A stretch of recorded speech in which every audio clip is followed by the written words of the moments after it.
نماز میں ہونے والی کچھ ایسی غلطیاں جس کی وجہ سے آپ کی نماز قبول ہی نہیں ہوتی ہے۔ اکثر لوگ ایسی غلطیاں کرتے ہیں۔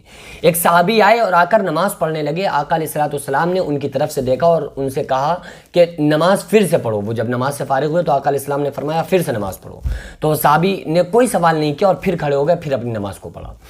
پھر انہوں نے جیسے ہی سلام پھیرا، آقا علیہ السلام نے فرمایا تمہاری نماز نہیں مانی گئی، نماز پھر سے پڑھو۔ انہوں نے پھر سے نماز کو پڑھا۔ پھر آقا علیہ السلام نے فرمایا کہ ابھی بھی تمہاری نماز قبول نہیں ہوئی، تم اپنی نماز کو دہراؤ، پھر سے پڑھو۔ تو ان صحابی نے پھر سے نماز کو پڑھا۔ تو آقا علیہ السلام نے فرمایا کہ تم نماز میں نظر کو آسمان کی طرف اٹھا رہے تھے، آسمان کی طرف دیکھ رہے تھے۔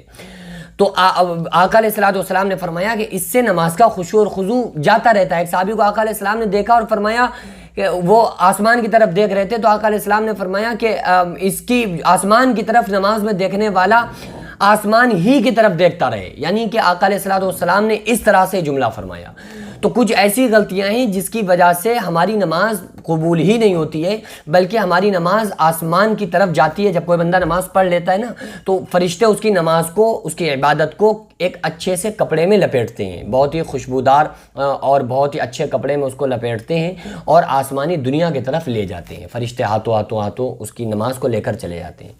لیکن کچھ ایسی نمازیں ہوتی ہیں، کچھ لوگ ایسی غلطیاں کرتے ہیں جس کی وجہ سے بڑے خطرناک بدبودار کپڑے میں اس کی نماز کو لپیٹا جاتا ہے اور فرشتے اس کو لے کر جاتے ہیں، اور جب کہیں اس کی نماز کو ٹھکانہ نہیں ملتا ہے، جگہ نہیں ملتی ہے، یعنی کہ اس کی نماز مقبولیت کے درجے تک نہیں پہنچتی ہے، اس کی نماز قبول نہیں ہوتی ہے، تو وہ پوٹری نماز کی لا کر اس کے منہ پر مار دی جاتی ہے اور آواز آتی ہے کہ یہ تیری نماز تیرے منہ پر مار دی گئی، لہٰذا تیری نماز سے اللہ کا کوئی تعلق نہیں ہے۔ وہ آخر غلطی کون سی ہیں؟ کچھ لوگ تو آپ کو ایسے بھی ملیں گے جن کو زیادہ صورتیں نہیں یاد ہوتی ہیں، یعنی کہ 4-5 صورتیں انہیں یاد ہیں، مثلا 4 قل ان کو یاد ہیں۔ اب انہیں عصر میں 8 رکعتیں پڑھنا ہے، انہیں عشاء میں 17 رکعت پڑھنا ہے، مغرب میں 7 رکعتیں پڑھنا ہے، تو وہ اپنی نماز کو کس طرح سے پوری کریں گے جبکہ ان کو صورتیں ہی یاد نہیں ہیں؟ تو اگر کسی کو کم صورتیں یاد ہیں تو پہلے تو اس کو چاہیے کہ وہ صورتوں کو زیادہ یاد کرے، کیونکہ یہ بھی ہے نا کہ طوال مفصل وغیرہ، یعنی کہ فجر میں طویل صورتوں کو پڑھنا، ظہر میں اس سے تھوڑی چھوٹی صورتوں کو پڑھا جائے۔ اسی وجہ سے آقا علیہ السلام نے ہم کو نماز کے طریقے سکھائے ہیں۔ لیکن اگر کسی بندے کو زیادہ صورتیں نہیں یاد ہیں، رکعتیں زیادہ پڑھنا ہے، صورتیں کم ہیں، تو پھر انہی صورتوں کو نماز میں دہراتا رہے۔ یہ غلطی نہ کرے کہ وہ پہلی صورت جو لمبی صورت ہو اور پہلے صورت ہو اسے بعد دوسری رکعت میں پڑھے، اور چھوٹی صورت اور بعد میں جو صورت ہے تو اس کو پہلی رکعت میں پڑھے، تو یہ غلطی نہ کرے۔ لیکن اس کو یہ بھی چاہیے کہ زیادہ صورتیں یاد کرتا رہے۔ قرآن تو ہر انسان کو اتنی صورتیں یاد ہونا چاہیے، کم سے کم الم تر کیف سے والناس تک کی صورتیں ہر مسلمان کو یاد ہونا چاہیے۔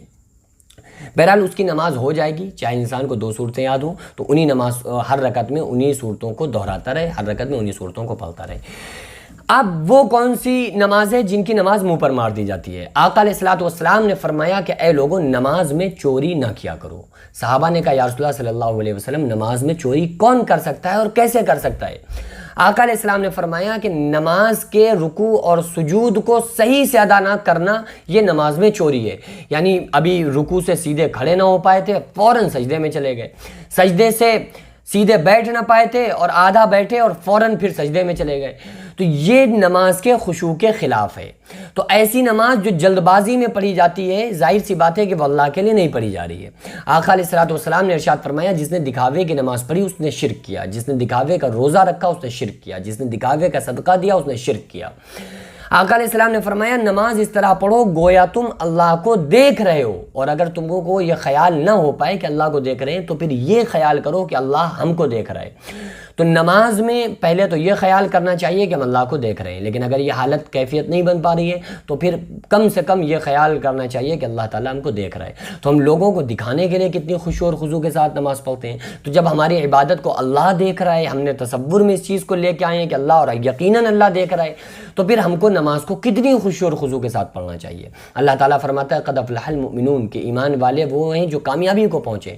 ان کی صفت اللہ نے بیان کی، کون وہ لوگ ہیں؟ الذین هم فی صلاتہم خاشعون، جو اپنی نمازوں کو خشوع اور خضوع کے ساتھ ادا کرتے ہیں۔ تو نماز میں خشوع و خضوع بہت ضروری ہے۔ اگر کوئی بندہ بہت جلدی نماز پڑھ کے فارغ ہو جاتا ہے یا کسی کو دکھانے کے لیے نماز پڑھتا ہے تو پھر ایسی غلطیوں پر اس کی نماز قبول نہیں ہوتی ہے، اور فرشتے اس کی نماز کو لے کر جاتے ہیں، لیکن جب وہ مقبولیت کے درجے تک نہیں پہنچ پاتی ہے تو اس کی نماز اس کے منہ پر مار دی جاتی ہے، اور اس سے کہا جاتا ہے کہ یہ لو اپنی نماز رکھ لو، تمہاری نماز سے کوئی تعلق نہیں ہے، اور تمہاری نماز یہ اللہ کی رضا کے لیے نہیں تھی، بلکہ یا تو لوگوں کو دکھانے کے لیے تھی، یا تم نے نماز کو اس طرح سے پڑھا نہیں، عبادت سمجھ کر نہیں کیا، ادا کیا جس طرح سے اللہ تبارک و تعالیٰ تم سے چاہتا ہے۔ تو ہم لوگوں کو چاہیے بہت ہی خشوع اور خضوع کے ساتھ نماز پڑھیں۔ ہم سارے لوگ اللہ سے دعا کریں کہ اللہ تعالیٰ ہم تمام لوگوں کو نماز پنجگانہ پڑھنے کی اور خشوع اور خضوع کے ساتھ نماز پڑھنے کی توفیق عطا فرمائے۔ سارے لوگ آمین کہیں۔ وما علینا الا البلاغ۔ السلام علیکم ورحمۃ اللہ تعالیٰ وبرکاتہ۔